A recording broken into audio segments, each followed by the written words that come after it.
فتوا واورئ د ظلم او د ظالم صفت او سپورټ قصدن کول دا پک کافر زنديق مرتد خارج عن الاسلام پښتنو ویني تویږي او ته چې کوم دی هغه لګي د امریکای صفت کې د ټرمپ بې غیرت صفت کې او ته لګي ټرمپ چې پاکستان ته راشي زمونږ پاکستان به وسخه شي ته لګي په ټرمپ صفت کې او په منبر د رسول الله صلی الله علیه وسلم بې ایمان لګي د ټرمپ بې غیرت صفت کې نو چې ته په ایمان نه نو بل بکم په ایمان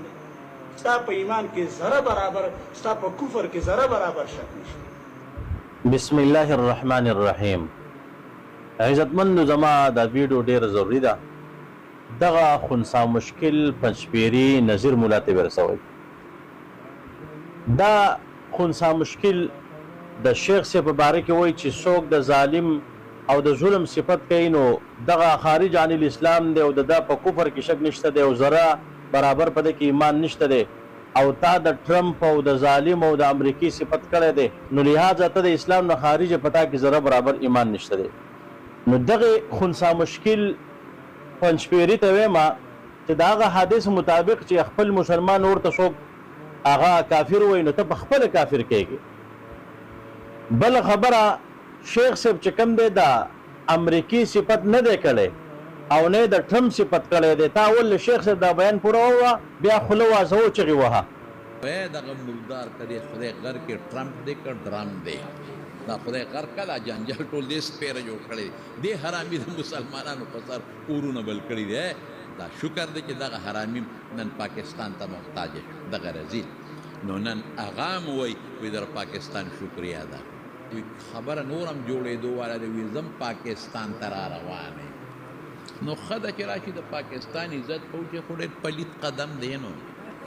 تاسو وکتل چې شیخ صاحب د ټرمپ بد ویلی دي د امریکای بد ویلی دي دا ظالم دی الله دې دا تباہ برباد کړي او ډېر پلیت بوټی دی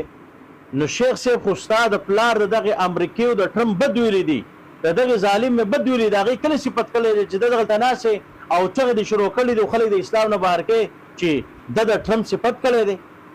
په دې ځای کې خو د ستا د پلار د ټرمپ چې کوم دی هغه بد ویلی دي چې دا د الله تبا کې دا ظالم دی او د ده د وجې نه چې کوم دی دا اور لګېدلی دی او که پاکستان ته راشي نو د پاکستان عزت جوړېږي په دې وجه باندې چې دغه ظالم نن پاکستان ته مجبور شو پاکستان ته محتاج شو نو دا خبره خو بده نه ده باقي ستا په شیخ صاحب باندې دا الزام لګول چې هغه د ظالم او د ټرمپ او د امریکای صفت کړی وښایه ستا په شان په دروغجنو د الله پاک لعنت وي چې کوم خنثی مشکل راپاسي دغه خنثی مشکل چا منبر ته خېجولی دی دغه خنثی مشکل ته چا ویلي چې تاسو منبر ته وخېجئ چې په منبر باندې هغه ګډې وډې وایي نو لہذا شیخ صاحب ستا د ټرمپ پلار چې کوم دی بد ویلي د هغې ښه نه دی ویلي او ته الزام لګوي چې شیخ صاحب دا ټرمپ صفت کړی دی عجیبه خبره ده وهم دې کوم ځای او ډب دې کوم ځای کوي شیخ صاحب ویل څه دي او ته څه مقصد اخلي د هغې بالکل الټه مقصد اخلي نو لہذا دغه خنثی مشکل ته هم چې خپل ایمان تازه کا هغه حدیث مطابق چې څوک مسلمان ته کافر وایي په خپله چې کوم دی دا کافر کېږي